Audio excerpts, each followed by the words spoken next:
আসসালামু আলাইকুম রহমতুল্লাহি ওয়া বারাকাতুহু। আলহামদুলিল্লাহি রাব্বিল আলামিন, সালাতু ওয়াসসালামু আলা সাইয়্যিদিল মুরসালিন ওয়া আলা আলিহি ওয়া সাহবিহি আজমাইন।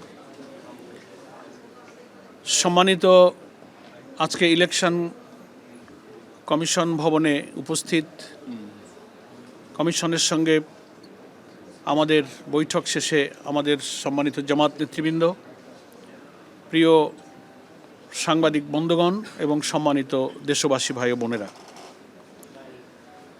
আপনারা ইতিমধ্যেই জেনেছেন যে আমরা আজকে এই 6 সদস্যের একটা ডেলিগেশন প্রধান নির্বাচন কমিশনার সহ নির্বাচন কমিশনের সঙ্গে আগামী স্থানীয় সরকার নির্বাচনকে সুষ্ঠু, নিরপেক্ষ, স্বচ্ছ, গ্রহণযোগ্য করবার প্রয়োজনে কতিপয় গুরুত্বপূর্ণ বিষয় নিয়ে সরাসরি মত বিনিময়ের জন্য আমরা এখানে আজকে উপস্থিত হয়েছিলাম।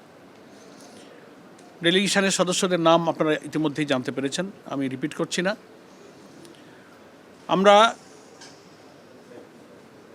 নির্বাচন কমিশনের পক্ষ থেকে একটা চিঠি পেয়েছিলাম 1 মাস আগে যে সম্ভাব্য স্থানীয় সরকার নির্বাচনের নিরপেক্ষতা এবং সুষ্ঠু নির্বাচন করার জন্য ওনারা কিছু নীতিমালা, কিছু সুপারিশ, রিকমেন্ডেশন করবেন। সে ব্যাপারে রাজনৈতিক দল হিসেবে আমাদের মতামত ওনারা চেয়েছিলেন। গত 30শে জুন আমরা একটা লিখিত মতামত দিয়েছিলাম, সেখানে 7টি প্রস্তাব, পরামর্শ আমাদের সেখানে ছিল। আজকে প্রায় 1 মাস পর, আজকে 29শে জুলাই, আমরা সরাসরি এসেছি আরও 2টো নতুন প্রস্তাব নিয়ে। স্পেশালি একটা চিঠি আমরা চিফ ইলেকশন কমিশনারকে দিয়েছি, তার সঙ্গে আগের দিনের 7টি প্রস্তাব যুক্ত করে এই 9টি প্রস্তাবের উপরই আমাদের আজকে মোটামুটি আলোচনা হয়েছে। আগের দিনে আমরা যে চিঠি দিয়েছিলাম, গণমাধ্যম কর্মীরা সে চিঠি ইলেকশন অফিস থেকে পেয়েছেন, সেটা নিয়ে আপনারা অনেকেই নিউজ করেছেন, আমাদের সঙ্গে অনেকে টেলিফোনে সেসব বিষয়ে ব্যাখ্যা বিশ্লেষণ আপনারা চেয়েছেন। আজকে প্রধানত 4টি গুরুত্বপূর্ণ বিষয় আমরা আলোচনায় নিয়ে এসেছি। তার মধ্যে প্রধান এবং খুবই গুরুত্বপূর্ণ বিষয় হলো, একেবারে অতি সম্প্রতি 2-1 দিনে সরকারের একজন রাজনৈতিকভাবে পরিচিত পলিটিক্যাল ফিগারকে নির্বাচন কমিশন সচিবালয়ের অতিরিক্ত সচিব, অ্যাডিশনাল সেক্রেটারি হিসেবে জনাব শামসুল আলমকে নিয়োগ দেওয়া হয়েছে। আমরা এটার তীব্র নিন্দা করেছি, তার নিয়োগ বাতিল করার দাবি জানিয়েছি গতকাল দলের পক্ষ থেকে সংবাদ সম্মেলনের মাধ্যমে। আজকের চিঠিতে যে 2টি গুরুত্বপূর্ণ বিষয়, তার এটা অন্যতম গুরুত্বপূর্ণ বিষয়। আমরা বলেছি বাংলাদেশের সংবিধান অনুযায়ী এটা একটা সাংবিধানিক প্রতিষ্ঠান। ইলেকশন কমিশন একটা কনস্টিটিউশনাল বডি। এখানে কোনো পলিটিক্যাল ব্যক্তির নিয়োগ যে কোনো নির্বাচনকে নিরপেক্ষ করার ব্যাপারে অন্তরায় এবং বাধা। এবং জনাব শামসুল আলম সাহেব বিএনপির স্থায়ী কমিটির সদস্য, সিনিয়র নেতা, আমাদের রাজনৈতিক সহকর্মী এবং সিনিয়র নেতা জনাব নজরুল ইসলাম খানের নেতৃত্বে গঠিত বিএনপির নির্বাচনী আসন পুনর্বিন্যাস একটা কমিটি আছে, সেই কমিটির সদস্য হিসেবে তিনি দায়িত্ব পালন করেছেন। এবং আজকের আলোচনায় যখন আমরা এই অভিযোগটা করেছি, বাইদি ভাই কথার মাধ্যমে আমরা এটা জেনেছি যে সেই কমিটির দায়িত্ব পালনের প্রয়োজনেই তিনি এই ইলেকশন কমিশন অফিসেও একবার এসেছেন। তো আমাদের আজকের আলোচনার প্রথম এবং প্রধান উদ্বেগের বিষয় যেটা ওনাদেরকে জানিয়েছি যে এই রাজনৈতিক নিয়োগকে বাতিল করতে হবে। তা না হলে আমরা এটা পরিষ্কার বুঝতে পারছি যে স্থানীয় সরকার নির্বাচন আসন্ন হয়, ক্ষমতাসীন দলের একটা গুরুত্বপূর্ণ নীতি নির্ধারণী জায়গায় যিনি রাজনৈতিক দায়িত্ব পালন করেছেন, এরকম একজন ব্যক্তিকে ইলেকশন কমিশনের মতো একটা সাংবিধানিক বডিতে অতিরিক্ত সচিব পদে নিয়োগ দেওয়ার মধ্যে আজ্ঞাবহ থেকে তিনি যেন সরকারি দলের লোকদেরকে নির্বাচনে বিজয়ী করে নিয়ে আসতে পারেন, সেই ফাংশনটা উনি যেন এখানে বসে করতে পারেন, সেই তৎপরতার জন্যই তাকে এখানে স্পেশালি অ্যাসাইন করে এখানে অ্যাপয়েন্টমেন্ট দেওয়া হয়েছে। ওনাদেরকে আমরা এটা বলেছি। ওনারা প্রথমত এটা বলতে চেয়েছেন যে ওনার এই রাজনৈতিক পরিচয়টা আমরা আগে বুঝতে পারিনি, মিডিয়াতে এসে ইদানিং আমরা বুঝতে পারছি। সেকেন্ড হচ্ছে, নিয়োগটা তো সরকার চুক্তিভিত্তিক দিয়েছে 1 বছরের জন্য। তো আমরা সাংবিধানিক প্রশ্ন তুলেছি, অবসরপ্রাপ্ত কোনো লোককে চুক্তিভিত্তিক নিয়োগ অন্য জায়গায় দেওয়া যায়, সেখানে কোনো অসুবিধা নেই। কিন্তু নির্বাচন যেখানে রিলেটেড এবং যে নির্বাচন নিরপেক্ষ করার জন্য এটা একটা সাংবিধানিক বিরাট প্রতিষ্ঠান, এখানে কোনো পলিটিক্যাল ব্যক্তি যিনি একেবারে সদ্য বিগত যে জাতীয় নির্বাচনে একটা দলের পক্ষে দায়িত্ব পালন করেছেন, তার ইলেকশনে কমিশনে আসাটা আগামী নির্বাচন একেবারে দিব্যি নিরপেক্ষ হবে না, একদিকে নিয়ে যাবে, এই উদ্দেশ্যে তারা এখানে অ্যাপয়েন্টমেন্ট দিয়েছে। আপনারা এটাকে আপত্তি করেন, বাতিল করার দায়িত্ব তো সরকারের। ওনারা কথা দিয়েছেন যে আমরা এগুলো ইলেকশন, আমরা এটা প্রশ্ন করেছি যে আপনারা যখন দেখলেন এরকম একজন ব্যক্তিকে, তো আপনারা অক্ষমতা ব্যক্ত করতে পারতেন, আপনারা জয়েন করতে দিতেন না, সরকারের কাছে আপনারা আপত্তি জানাতে পারতেন। তো কথার ভিতর দিয়ে তো ওনারা ওনাদের অসহায়তার কথা, অক্ষমতার কথা, অপারগতার কথাই আলটিমেটলি ওনাদের কথা থেকে ফুটে উঠেছে। সেকেন্ড বলেছি, আমরা অতি সম্প্রতি নির্বাচন কমিশন আগামী স্থানীয় সরকার নির্বাচনের ব্যাপারে কিছু রিকমেন্ডেশন তারা তৈরি করেছেন। তার মধ্যে গুরুত্বপূর্ণ একটা হচ্ছে এমপিওভুক্ত শিক্ষক যারা স্কুল, কলেজ, মাদ্রাসা, বিভিন্ন শিক্ষা প্রতিষ্ঠানে যারা সরকারি বেতনের একটা অংশ পান,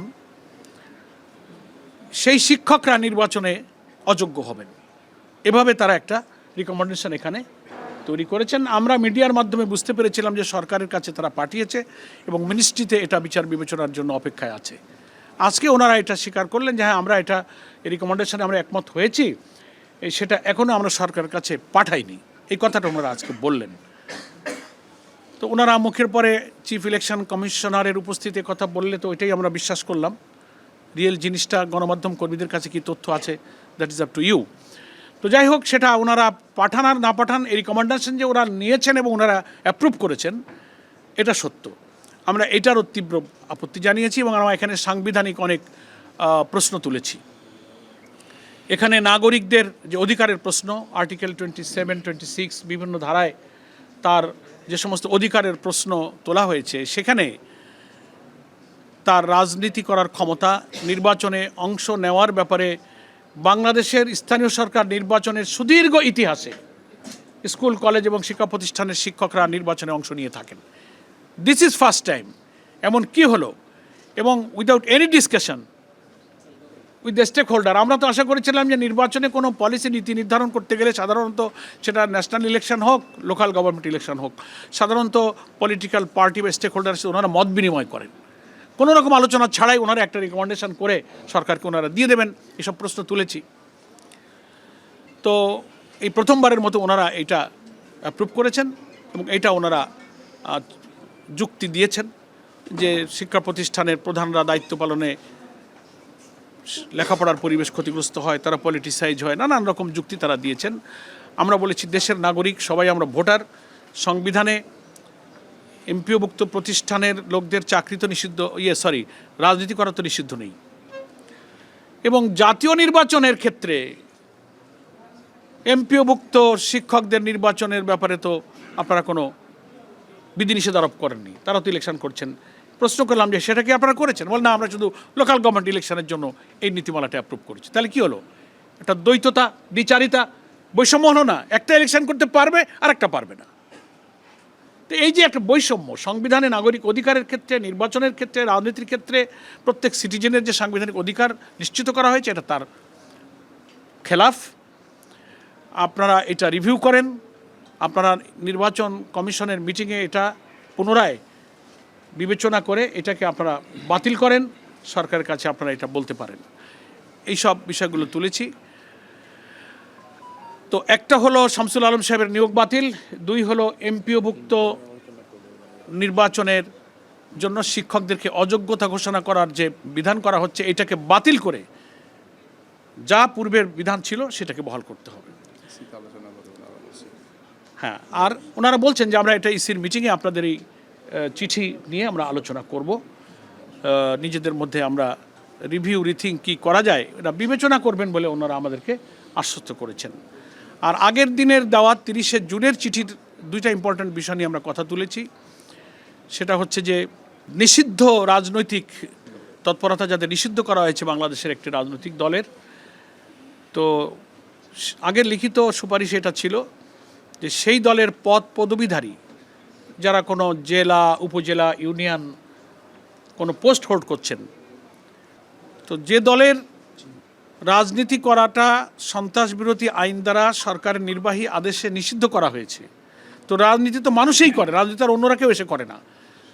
তো যে ব্যক্তি রাজনৈতিক দলের কোনো পোর্টফোলিও, কোনো পোস্ট হোল্ড করবেন, তিনি যদি কোনো রাজনৈতিক দলের নেতৃত্বে থাকা অবস্থায় কোনো নির্বাচনে অংশ নেন, that is on kind of election politics, that is on kind of politics. তো কথা হচ্ছে, রাজনীতির নিষিদ্ধ থাকলে ব্যক্তি যেহেতু রাজনীতি করে, ব্যক্তির নির্বাচন করাটাও একটা রাজনীতি। ফলে পদ পদবীধারী নিষিদ্ধ দলের কোনো ব্যক্তির নির্বাচনে অংশগ্রহণকেও অযোগ্য এবং নিষিদ্ধ করতে হবে। তার অর্থাৎ আরেকটা পয়েন্ট বলেছি যে এই সরকার, বর্তমান সরকার ক্ষমতায় এসে তারা সিটি কর্পোরেশন, তারপরে জেলা পরিষদ, বিভিন্ন উন্নয়ন কর্তৃপক্ষ, গুরুত্বপূর্ণ বিধিবদ্ধ স্বায়ত্তশাসিত সংস্থায় তারা পলিটিক্যাল অ্যাপয়েন্টমেন্ট দিয়েছেন।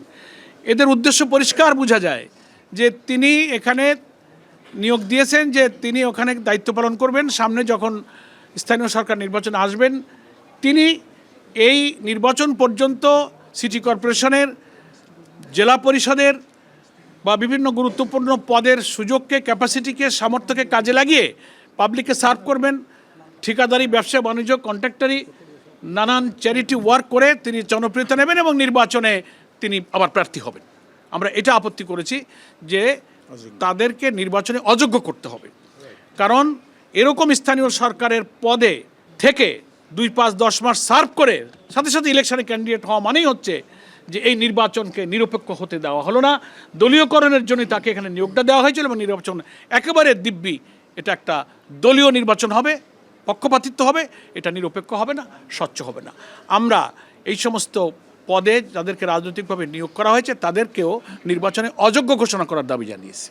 এবং মন্ত্রীদের ওখানে আমরা লিখিত দিয়েছি, এমপি মন্ত্রীরা নির্বাচনী এই সমস্ত তৎপরতায় অংশ নিতে পারবে না, সেটা একটা পলিটিক্যাল অ্যাক্টিভিটিসের মধ্যে পড়ে। যেহেতু এবারের স্থানীয় সরকার নির্বাচনটা অরাজনৈতিক হবে, দলীয় প্রতীক হবে না বলা হচ্ছে, তো তাহলে যারা পার্লামেন্টে আছেন, যারা মিনিস্ট্রিতে আছেন, তারা যদি কোনো প্রার্থীর পক্ষে গিয়ে মিটিং করেন, বক্তব্য দেন, সেটা একটা রাজনৈতিক তৎপরতা হিসেবে বিবেচ্য হবে।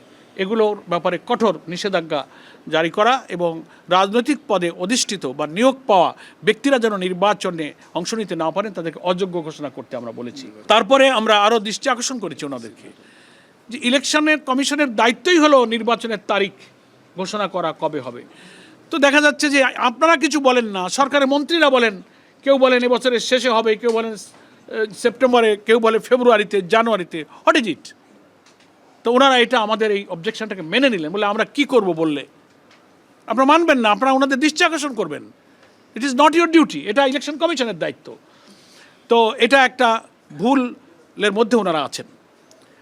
সরকার নির্বাচনের রাজনৈতিক পরিবেশ থাকলে পলিটিক্যাল পার্টি, গভর্নমেন্ট নির্বাচন হবে কি হবে না এটা একটা রাজনৈতিক সিদ্ধান্তের প্রশ্ন, কিন্তু কখন হবে তফসিলটা, শিডিউলগুলো, তারিখগুলো, এটা ঘোষণার দায়িত্ব হচ্ছে নির্বাচন কমিশনের। আমাদের ক্ষমতাসীন দলের মন্ত্রী মিনিস্টাররা এক এক সময় তারিখও ঘোষণা করে দিচ্ছেন, তাও আবার একরকম বলেন না, কেউ জানুয়ারি বলেন, ফেব্রুয়ারি বলেন, কেউ সেপ্টেম্বর অক্টোবর বলেন, এই জাতীয়।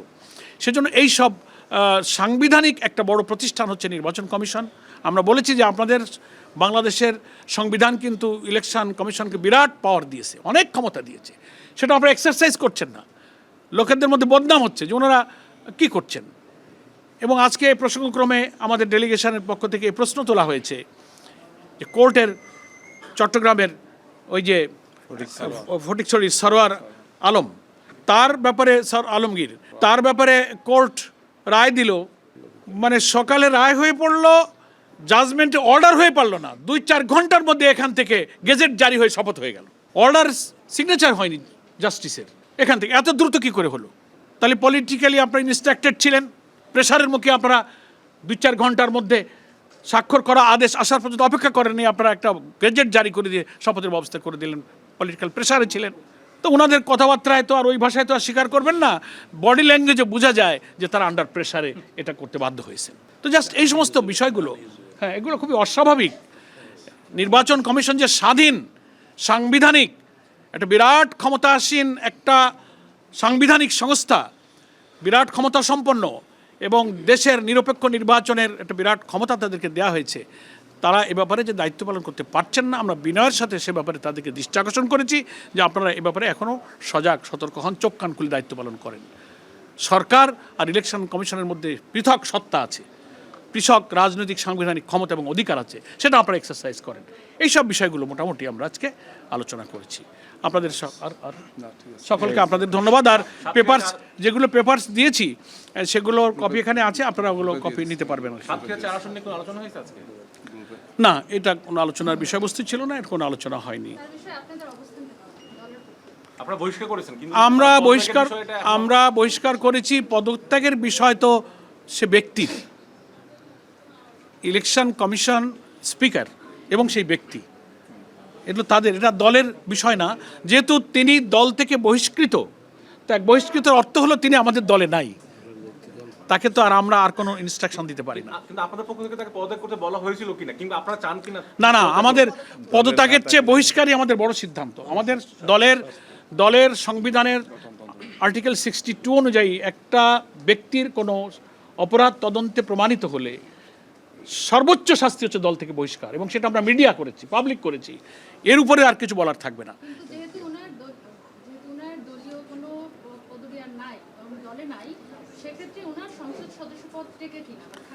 এটা সাংবিধানিক প্রশ্ন, EC and speaker will decide. এই ব্যাপারটা আমার নয়, এটা আমাদের সাংবিধানিক স্পিকার এবং নির্বাচন কমিশনের বিষয়। দে উইল ডিসাইড, এটা তাদের উপরে আমরা ছেড়ে দিয়েছি। এখানে আমাদের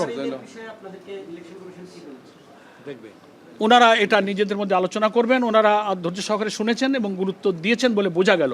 দেখা যাক, আল্লাহ ভরসা। তো না, এই বিষয় নিয়ে ইলেকশন কমিশনের কোনো কথা হয়নি। শিশির ভাই কি আছেন না চলে গেছেন?